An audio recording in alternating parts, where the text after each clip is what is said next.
বলছি এখানকার চার্জে কে আছে তার সাথে একটু কথা বলতে চাইছি। কে বলে বাবু ছোট বাবু ছিল না, তার সাথে কথা বলতে চাইছি। এই তার সাথে কথা বলতে চাইছি। আমি ছুটিয়ে ফেলবো।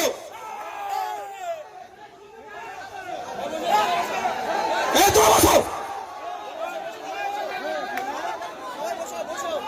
বসো তোমরা।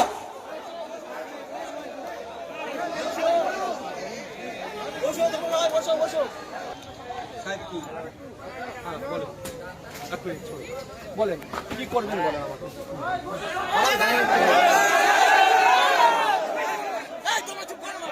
হ্যালো, বসো। আপনি আমাকে 10 মিনিট টাইম দেব। 10 মিনিটের মধ্যে যদি খুঁজে বার না করতে পারেন কি করতে হয় আমিও দেখাবো।